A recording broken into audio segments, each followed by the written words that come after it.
Yesterday, the Ethics and Anti-Corruption Commission released a 2016 survey on economic crimes and corruption. And in that survey, especially on the county section, Trans-Nzoia was ranked number 2 in corruption. Of course, worrying statistics for residents of that county, and to understand or get a response from residents, let's now bring in Collins Shitiabai.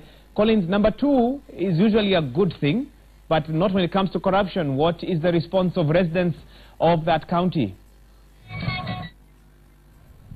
Well, Waiga locals in Trans-Nzoia County have said that they were not supposed to be number 2 in corruption, because most of the people here are vigilant to make sure that county funds and county officers have high integrity. Apart from Trans-Nzoia County being number 2 in corruption, also I'm in West Pokot County, whereby I'll be talking to peace and conflict expert, because West Pokot County has remained behind in development because of lack of insecurity in this area, and insecurity has been major hindrance to development and other development here in West Pokot County and other areas which is perceived to be pastoralist community areas. Joining me is Joseph Akaule, who is peace and conflict expert, who will be talking about what ought to be done so that to ensure peace prevail among the pastoral community, and also attract investors to come and invest in this area so that the local can see development. Mr. Kaule, what should be done so that peace can prevail among the pastoralist community? Yes, Colin, I say thank you very much for this opportunity. One, that you have asked what can be done.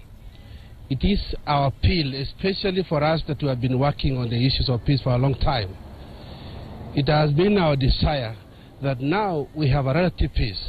What we appeal to our national government, I mean the county government, is to take advantage of the relative peace, to initiate now programs that can transform the lives of the people, especially the pastoralists, who have actually suffered the consequences of conflict for so many years, for decades.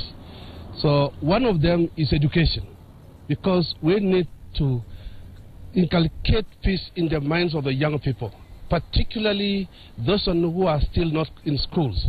What can be done? One of them is that we are saying that there must be a forceful education for all the children across the board.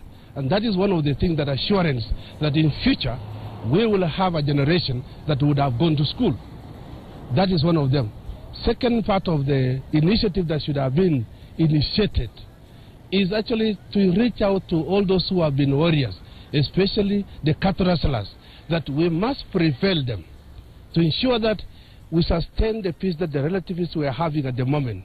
Because one of them is to transform. We have tried, our initiative has been that to transform the lives of the warriors, particularly those who have been cattle rustlers, to engage in a meaningful activities like farming, livestock trading, and many others.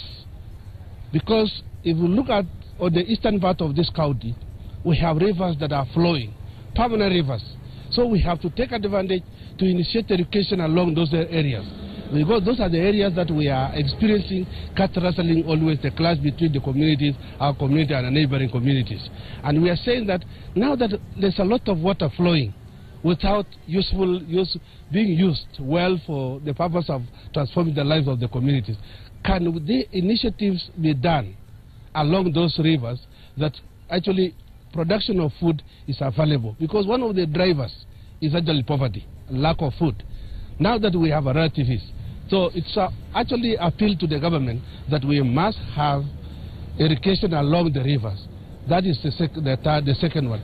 The third one is actually now to have adult education classes for those reform warriors. Especially we have a group of the group of warriors who have transformed, and we are appealing that we can have adult education so that we begin to influence the minds of those who have been troublemakers. And when we are talking about transformation, we mean that we need to inculcate the values that are not for conflict for long into the mind of this group of people. That is the second one. Another one is also trading, because we are actually purely pastoralists, and our livelihoods depend on animals. So we are appealing to the government that we support the groups. That we have initiated over 60 groups for all those who have been troublemakers. So we are saying we need to train them. We need to give them capital money to start education, to start business. That is some of the initiatives that we would appeal to anybody, stakeholders, government, and even the partners, that we should actually reach out to this group of people. Okay. Well, Waiga, here in West Pokot, locals want the government to address the insecurity issue so that to attract investors and come and invest here. But report reaching me that in Trans Nzoia about the corruption cases, that Trans Nzoia was ranked number 2. Deputy Governor Stanley Tarus Kenei wants the EACC to come up clear which areas that were involved in corruption, and he also says that he'll be addressing the media about the same. From here in Kapenguria, West Pokot County, I'm Collins Shitiabai. Back to you, Wahiga Maura. Thank you so much, Collins, for that update from Kapenguria in Trans Nzoia, and also for letting us know what's happening in West Pokot as well.